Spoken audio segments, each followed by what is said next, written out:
So, residency work. Anyone done any really long-term contracts, that sort of thing?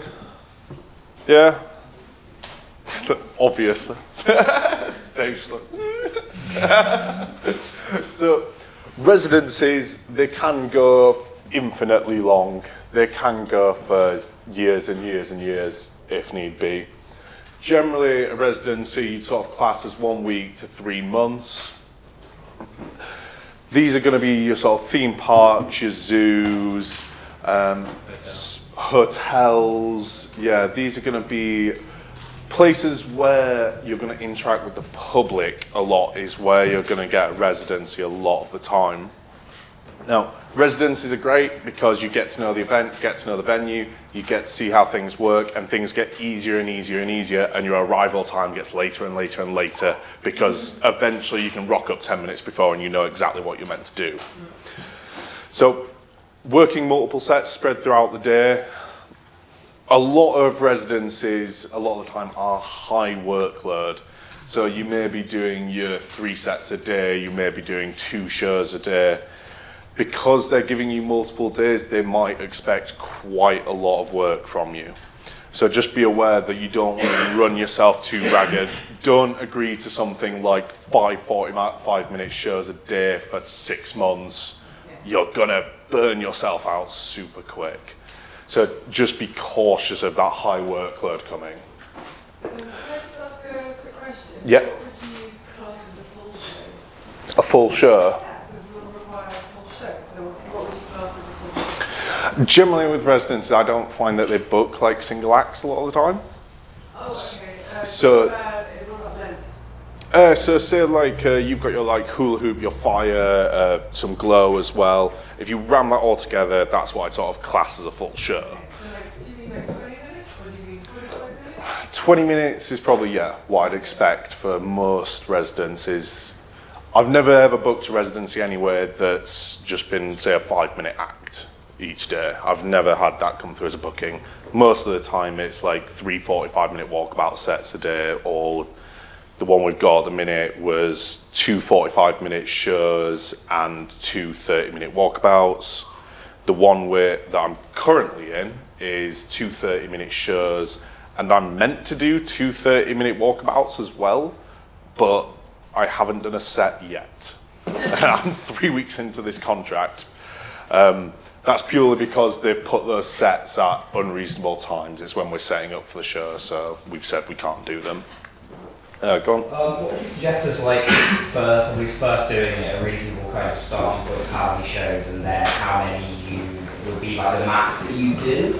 The max I do in a day? Yeah. Or like per week, like say you're doing like X amount per day, however many days off, what would be? That becomes like a cost versus return thing, really, because yes, you could do 5 sort of 30-minute shows a day, but you better be earning a hell of a lot of money, because chances are in 6 weeks you're going to be having a mental breakdown. Yeah. Like you, if it's sort of the longer. What would you advise as like a roof so you don't? 4 a day, maybe 4 shows a day, 5 shows a day. I don't. It depends on your own It depends on your own mental fortitude, really. Go on, Dave. A lot of residencies are usually 5 or 6 days a week as well, so you've got to take into account that if you're doing something highly physical, you will probably get more likely to be injured if you're doing 5 shows a day, 5 days a week. That is a huge workload. Yeah. Personally, for us, we'd be doing 2, 3 at the most. At the most. That's a bit of that. Yeah. So, 2, 3 a day, and also that's a good point about your rest days. You get a lot of residencies where initially they'll offer you the contract with no rest days. You need to fight that super hard, and you need to go, no, we need at least 1 day off. Because doing it back to back to back to back, you will get burnt out super quick. And all of a sudden, your comedy interactive show is no longer comedic and just looking sad.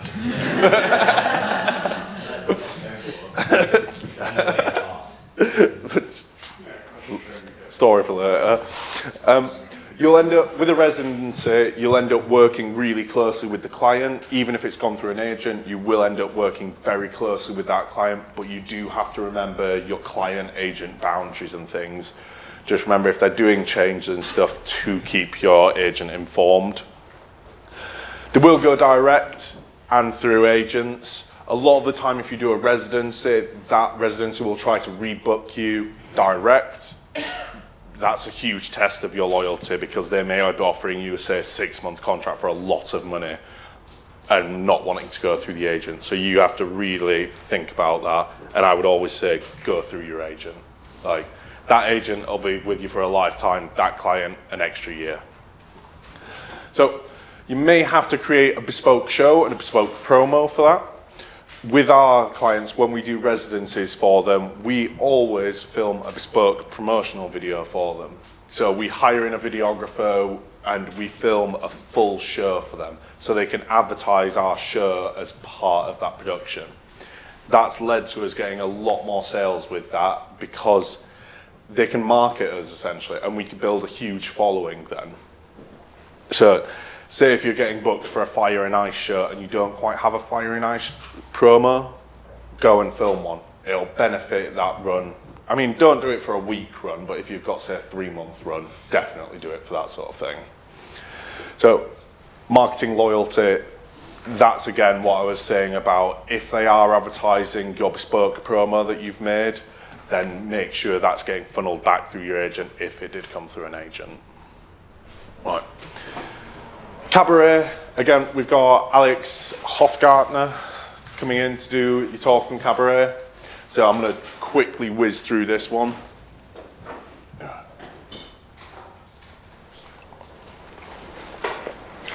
So generally, one-day events.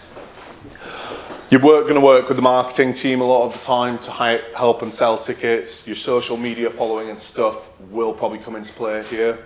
A lot of the time, cabarets will also book you direct. It's very, very rare, I would imagine, that cabarets ever book through an agency. Ticket sellers will get more gigs. Of course, your social media following will help there. Now, a lot of cabarets, I've put that on as a general rule. I'm going to be honest, I don't work many cabarets at all, so Alex will be able to clear this up a lot better.